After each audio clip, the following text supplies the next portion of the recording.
Everyone, today we are going to create a collage inspired by the work of Alma Thomas, who was famous for her abstract color field paintings, where she created something called visual rhythm. So when we hear rhythm with our ears in music, it's kind of like the beat. We hear rhythm, but in art we can see it mostly by repeating shapes but leaving a little bit of space between them. So the shape is the positive space, and then the little bit of space between it is the negative space. And so this creates a rhythm in the painting that you can see with your eyes. So we're going to do that with paper instead of paint.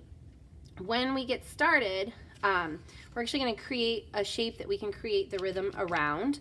I'm going to be doing a circle. If you wanted to do a different kind of shape, you're more than welcome to. But I'm going to use a cup. So I would have a cup ready, some papers. I have 5 colors here. You're going to want a glue bottle. Glue sticks don't work as well for this. And then a pair of scissors. So the first thing, oh, and a pencil. I forgot to mention you'll need a pencil or something that you can draw a circle with. So if you have a crayon or something like that, that's fine too. I happen to have a crayon here, so I am going to use a crayon. So you want one of these papers to be the background. In this one, you can see that I've used the yellow paper for the background. So that is up to you. I think for this time around, I am going to do this dark blue for the background. So this is going to be my background. And then I'm going to choose a color that my circle is going to be made out of. And I think I am going to do orange for that. So I'm going to line my cup up kind of down here in the corner on the orange. And I'm going to trace around it. I'm using a crayon instead of a pencil because that is what I had available. All right. And then I am going to cut that out. I'm trying my best to stay on on the line, and then I am making sure that I am turning the paper, not the scissors, and I'm holding the scissors with my thumb up. All right, so now that I have that circle, I want to pick a spot on this paper for it. You could put it in the middle. You can see in Alma's work, she actually kind of moved it up towards the corner a little bit. The closer to the edge that you get, the less circles you're going to be able to do around it. So just keep that in mind. So whatever you feel like doing is fine with me. I am going to put it in the middle just so I can show you the circles a little bit better.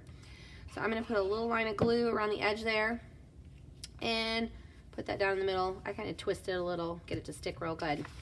So now I need to create pieces of paper, little shapes of paper that I can make the rhythm with around that circle. So to do that, I'm actually going to use my scissors, and I'm going to actually kind of stack all these papers together, and I'm going to cut some strips that are about maybe the thickness of my thumb.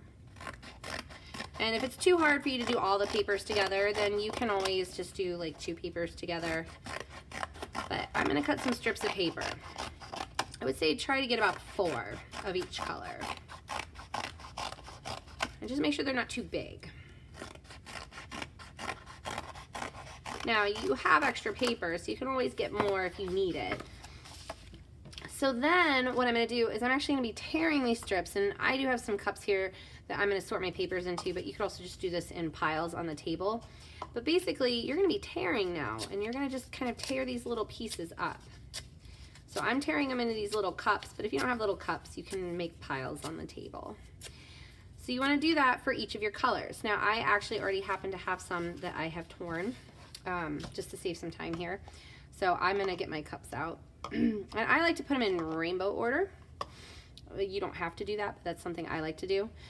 So now I am going to be placing the pieces of paper around the circle. The goal is, though, that the papers aren't touching. So I'm going to make dots of glue and kind of space them out. So just a dot, not a lot. Works really well for this. I'm going to go all the way around. And I would say you should be able to fit a finger at least between those. And then I'm going to pick a color to start with. I think I am going to do yellow.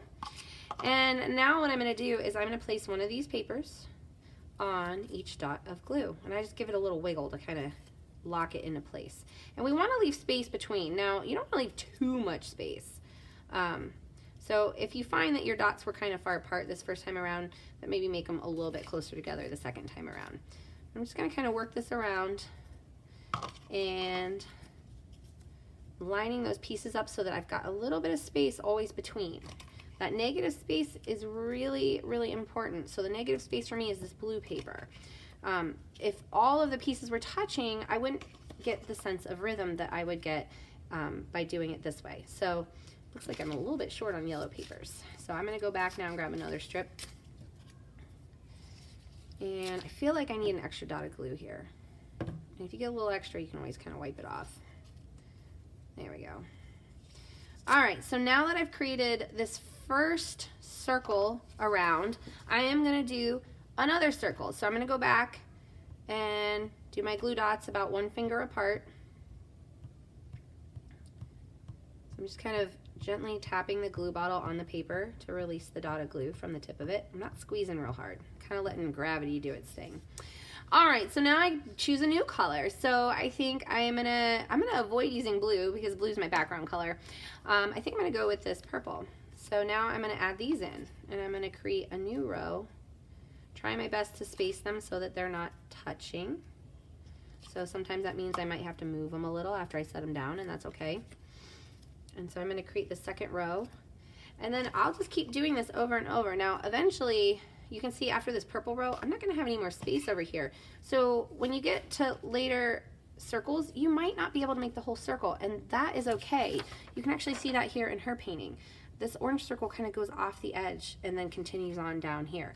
So it's okay if you can't make the complete circle. That's not a big deal, but we do want to fill the entire paper up. We don't want to leave a bunch of empty space. So you're just going to kind of keep doing this one circle at a time and one color at a time until your paper is finished like this. And if some of them go off the edge, after it dries, you can always go back and kind of trim those extras off the edge. So this is kind of a finished example here. You can see my red and my orange circles, they're going off the edge. They don't finish on the sides. All right, so I hope you have fun, and I will see you later.